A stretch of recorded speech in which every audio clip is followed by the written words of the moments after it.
Hey guys, welcome back to Morgan Hill Farms. It is great to have you back. It is a wonderful, cool summer day. This morning I actually had to put a sweatshirt on to come out and milk my goats here. So we're definitely cooling off. Such a nice time of year and I'm really excited about it. You guys may have heard recently about something in the news about a governmental price control or a governmental or federal regulation on price gouging. One of the main reasons that I grow food here is because back in 2020, when the grocery store shelves were empty, I was very concerned about our supply chains. I was concerned that we weren't going to be able to find food for our family. My refrigerator and freezers were almost empty. My cabinets were almost empty, and I panicked. So that was my number one reason for attempting to grow our own food initially. Of course, that has changed over time. Now I'm, definitely still concerned about shortages and food supply, but also about the health of our food and things like that. But I wanted to bring to your guys' attention, in case you didn't realize, that we have a presidential candidate that wants to implement price controls on food. And although that may sound, I don't know, it could kind of sound like a good idea, but when you look into that policy, it's actually could be very harmful for us. So grocery stores only make a profit of 1.6%. So that's not a lot. They're not making like a 70% profit. So you have a lot of people saying that the grocery stores are overinflating prices, that they're making huge profits, that their CEOs are getting rich off of this, where in actuality, according to marketplace.org, they only make a 1.6% profit. That is nothing. If you look at any business plan, that is an extremely low profit. So to say that they are the ones that are causing the prices to go up, I believe is not an accurate statement. The reason that prices are going up is because we have really poor policies in this country right now, causing inflation and therefore causing the price of goods to go up and the cost of manufacturing and all of that stuff.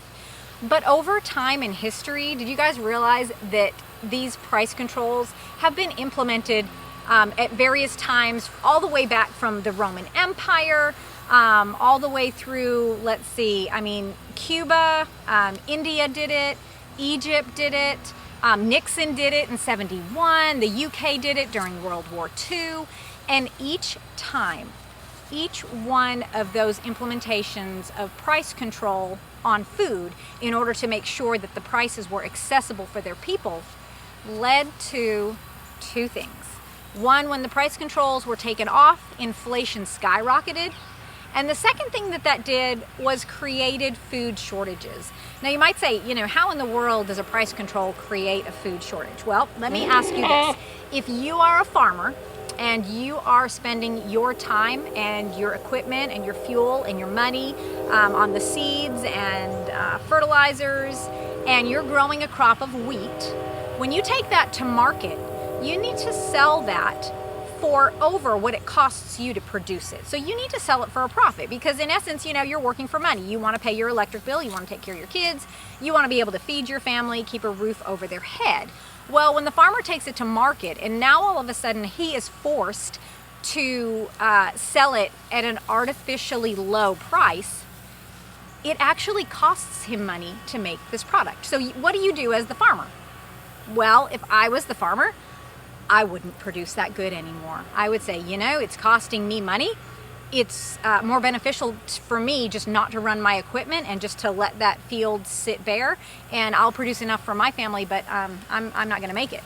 I'm not going to sell it at that artificially low price.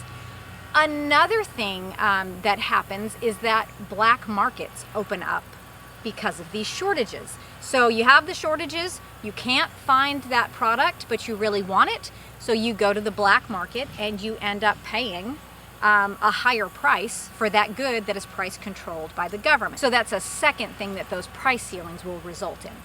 Another thing that it does is it decreases the production of food from companies. So we talked about the farmer, but now let's talk about, let's say, a company like a well-known cereal brand or something like that. So if they are forced to produce a food and then to package it, label it, and then sell it at a cost where they're not making money, they may choose not to supply that product anymore because it's costing their business money.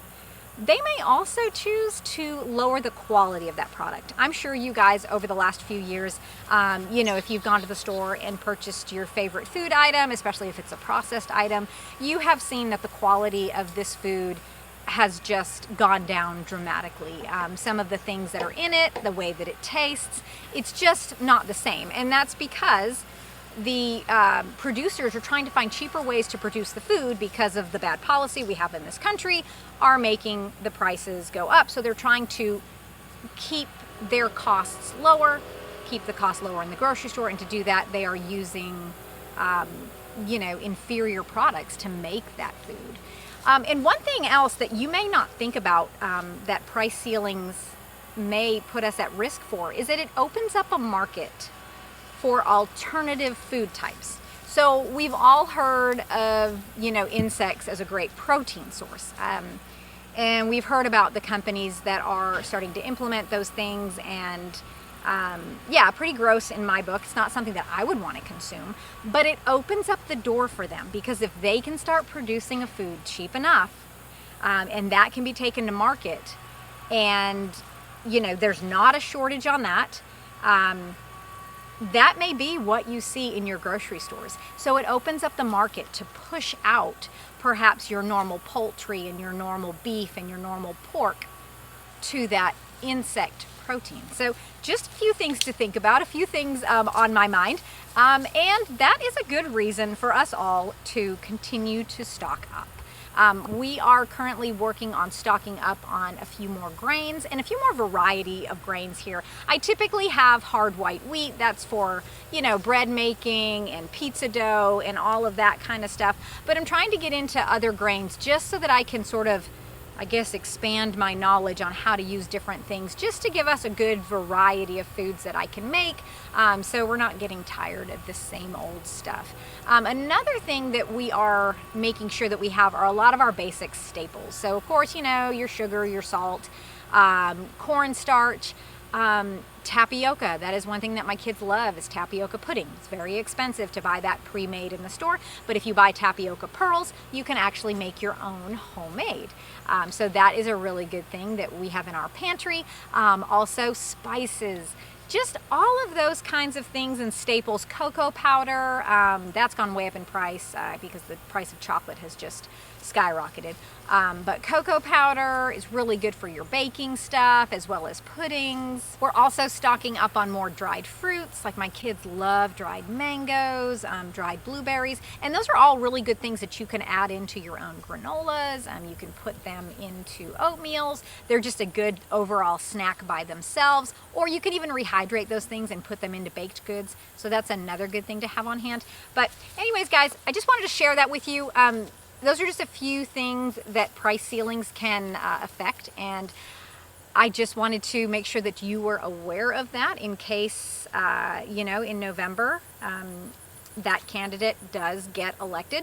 That is something that she has pledged to implement, and that's something that's really going to affect us. So just make sure that you're ready, make sure that you know the repercussions of what policies are being talked about.